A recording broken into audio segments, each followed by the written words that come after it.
Making Trouble, Tongued with Fire, an imagined history of Harriet Elphinstone Dick and Alice C. Moon. Written by Sue Ingleton, narrated by Jennifer Vuletic, with Sue Ingleton.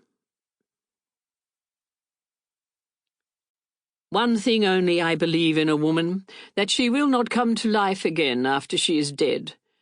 In everything else, I distrust her till she is dead. Antiphonies, 4th century BCE. And what the dead had no speech for when living, they can tell you, being dead. The communication of the dead is tongued with fire beyond the language of the living.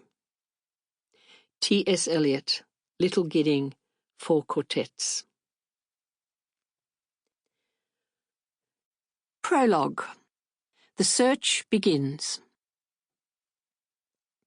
I wouldn't even have attempted to venture into the unknown world of biography writing unless I was being horsewhipped from beyond the grave. A gravestone inscription, in fact. Dragged kicking and screaming to the laptop by 2 very dead women, I have had to qualify this work as an imagined history, for there are very few proofs. No letters, no direct descendants, both women being childless, no personal communications, only some newspaper stories, advertisements, and sections of a thesis written in 1985 as my source material. But I do have a direct line to spirit, and they do talk to me and guide me. From 1996 onwards, before the advent of Trove, it was me, alone in the sacred silent libraries of men, being continually led, like another Alice, down the wrong rabbit holes. Me, photocopying pages of microfiche documents of Lois Young's brilliant 1984 thesis on feminism, physical and sex education, and dress reform. Me tapping away at my laptop with my undisciplined typing, or trying to decipher my own hasty handwriting. Me flying off to Brighton, Sussex, in 1997 and again in 2014, searching out the wonderful, quite mad amateur historians who had answered my newspaper pleas. I name them before they themselves pass into history. There's the delightful, erudite David Sawyers, along with his brilliant wife, Truce.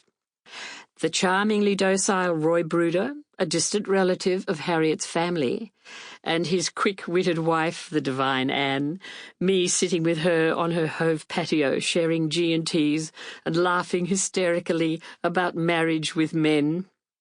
Then there were the online connections to amateur historians, Roy Grant, who sourced information for me from his home in Budapest via his fellow history ferrets in the UK.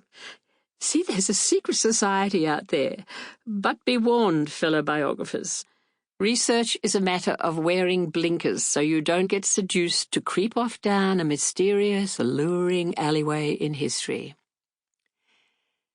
What I'm attempting here is to create a barely documented history of 2 English women who, in love, bravely immigrated to Melbourne, Australia in 1875.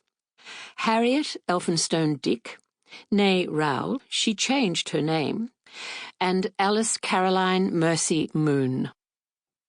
14 years later, they separated when Alice moved to Sydney to pursue another career.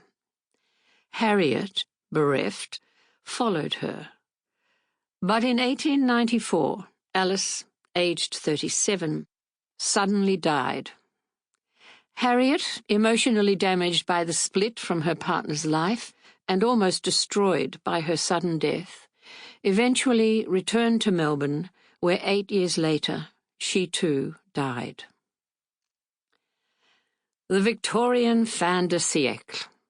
Difficult times of revolution from within society and extraordinary changes from without. And the new woman appeared as a tag for the women who struggled for freedom and recognition. This era of women's history Sample complete. Ready to continue?